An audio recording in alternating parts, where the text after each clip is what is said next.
You are in the middle of something good. Maybe you have been working out for 3 weeks and your clothes fit differently. Maybe you started a business and the first few sales just came in. Maybe you are writing something, building something, becoming something. And for the first time in a long time, it actually feels like it is working. And then the feeling hits. Not excitement, not pride. Something older than both of those things, a pull, a need, an almost physical urge to pick up your phone, open an app, and tell somebody. You want to share it. And here's the thing nobody talks about. That urge might be the most dangerous moment in the entire process. Not the hard beginning, not the middle when everything stalls, not the end when the work gets difficult. The moment you feel the first real spark of progress, that is when you are most at risk of losing everything you have built. This is the psychology of sharing too soon, and it has been destroying human plans for ages now. Let us start with the pull itself, because it is not random. It is not weakness. It is your brain doing exactly what it was built to do. When you make progress toward a goal, your brain releases dopamine. That is the same chemical involved in pleasure, reward, and motivation. It is what keeps you going. The hit of dopamine you get from actual progress is what makes the work feel worth it. But here's the problem. Studies show that talking about a goal produces a similar dopamine hit to actually achieving it. Your brain, in a very real neurological sense, cannot fully tell the difference between doing the thing and telling someone you are going to do the thing. This was demonstrated in a 2009 study by Peter Gallwitzer at New York University. Participants who shared their intentions with others felt a premature sense of completion, what researchers called a social reality. The goal felt partly done simply because someone else now knew about it, and as a result, they put in significantly less effort than participants who kept their goals private. Your brain got the reward before the work was finished, so it stopped pushing for the work. This is not a character flaw. This is not laziness. This is a deeply wired system that was built for a world where telling your group about a successful hunt was itself a useful social act. The problem is that announcing you are about to hunt is not the same as bringing home the animal. And your brain sometimes forgets that. So the first reason you cannot keep it to yourself is this. Sharing feels like progress. And your brain will take that feeling and use it to slow you down. Here is something even more uncomfortable. Part of the urge to share is not about the dopamine. It is about fear. Progress is lonely. Real, serious, meaningful progress, the kind that changes your life, is almost always done in private, in silence, in rooms where nobody is watching. And silence is threatening. When you are doing something hard and nobody knows you are doing it, a small voice in the back of your mind starts asking questions. What if this does not work? What if I am wasting my time? What if I am wrong about myself? Sharing your progress is a way of shutting that voice up. If someone else knows, then the work is real. If someone has witnessed it, then you cannot pretend it never happened. You have created external accountability and external validation in one move. This is not irrational. Humans evolved in groups. We survived because other people knew what we were doing, and we knew what they were doing. Isolation from the group was dangerous. Being unseen, unknown, unwitnessed, that registered in the ancient brain as a threat. So when you are deep in a goal that nobody knows about, your nervous system can start to treat that invisibility as danger. And sharing is the fastest way to feel safe again. The need to be witnessed is real. It is human, but it can cost you everything if you act on it too soon. Now let us talk about what actually happens when you post the progress. Send the message, tell the friend. Best case, people respond positively. They congratulate you, they are excited for you. You feel seen and supported. And then something quiet happens. The goal shifts.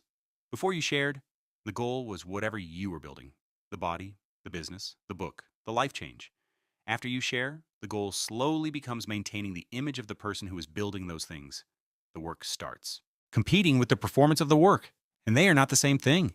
You start making decisions based on what looks good rather than what is actually useful. You stay in the parts of the process that are shareable, the before photos, the milestone posts, the visible wins, and you quietly avoid the parts that are not shareable, which are usually the parts that matter most. Worst case, and this is where the evil eye enters, the people you told are not as supportive as you hoped, or they are supportive to your face and complicated about it privately, or they say nothing, which can feel worse than any criticism. And now you are doing the work while also managing your feelings about people's reactions to the work. You have added a second job to an already difficult first job. Nobody tells you that sharing too early does not just slow you down internally, it also opens a door to other people's energy. And not everyone's energy is clean. Let us talk about the evil eye. Every major culture on earth has a version of it.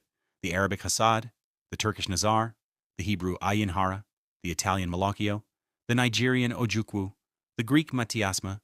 Different names, different rituals, different protective symbols, but the same core belief underneath all of them, that the focused envy or admiration of another person can cause real harm to the person receiving it. Before you dismiss this as superstition, consider what it is actually describing.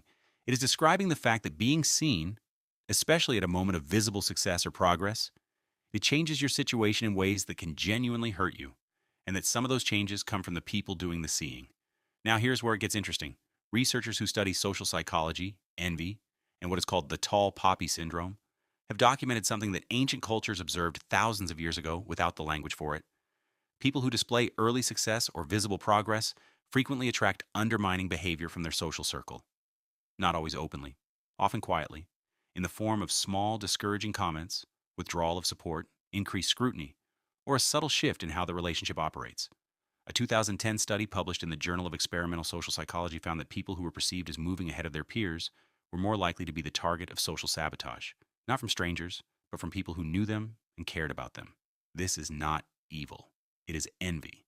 And envy is one of the most universal and least talked about human emotions. It is not the same as wanting what someone else has. It is the pain of seeing someone else move towards something you also want and feeling your own distance from it more sharply because of their movement. The people in your life who feel this, and some of them will, are not bad people. They are people in pain. But their pain, expressed as a comment, a silence, a piece of advice, a well-meaning concern, can interrupt your momentum in ways that are very hard to recover from. The evil eye is not a curse. It is a name for something real. It is the effect of being seen at the wrong moment by the wrong eyes. Here's the hardest part of this whole conversation. The people most likely to be complicated about your progress are not your enemies. They are the people closest to you, your friends, your family, people who genuinely love you. This is not betrayal. It is psychology. When someone you are close to starts changing, growing, succeeding, leveling up, it creates what psychologists call an implicit social comparison. Without meaning to, the people around you measure their own lives against the change they see in yours. And if your movement highlights a gap they are already uncomfortable with in themselves, your progress becomes painful to be around. This is why the friend who has been wanting to start a business for 3 years might not be the right person to tell when you make your first sale. Not because they do not love you, but because your first sale is also, in their private mental world, a mirror showing them their own 3 years. This is why the family member who never left the city might respond to your big move with worry and concern rather than excitement. Their concern is real. But underneath it is also something they cannot say out loud. That you're leaving reminds them of choices they did not make. You did not do anything wrong. But you handed them a mirror at a vulnerable moment, and the reflection hurt. And some of that hurt came back toward you. The evil eye, in its most honest form, is just the projected discomfort of people who are not where they want to be. It is not directed at you. It is directed at what you represent.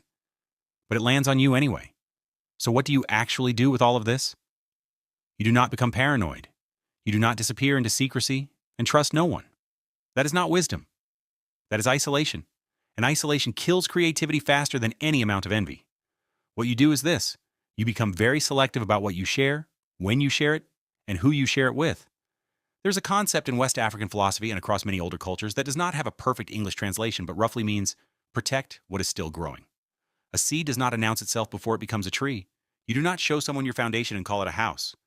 What is unfinished needs protection, not because the world is evil, but because unfinished things are fragile, and fragile things need shelter. Share your results, not your process. Share the tree, not the seed. Let the work become something real before you hand it to other people's perceptions. Find one or two people who have consistently shown you that they can hold your goals without projecting onto them. People who celebrate your wins without making it about themselves and challenge your thinking without trying to redirect you. Tell those people. Keep the circle very small until the work is strong enough to survive the weight of being seen. And when the urge to share hits, and it will hit hard and convincing and dressed up as excitement, pause for a moment. Ask yourself honestly, am I sharing because this will move the work forward? Or am I sharing because the silence is uncomfortable and the dopamine hit of being seen sounds better than sitting alone with this unfinished thing? Most of the time, you already know the answer. Here's what nobody says out loud. The reason it is so hard to keep your progress private is not just dopamine, it is not just fear. It is that building something real, alone, in private, without validation, requires you to believe in yourself at a level that most people have never been asked to reach. When you share too early, you are asking other people to hold your belief for you, to confirm what you cannot yet confirm yourself, to make the thing real by witnessing it, because your own witness is not enough yet.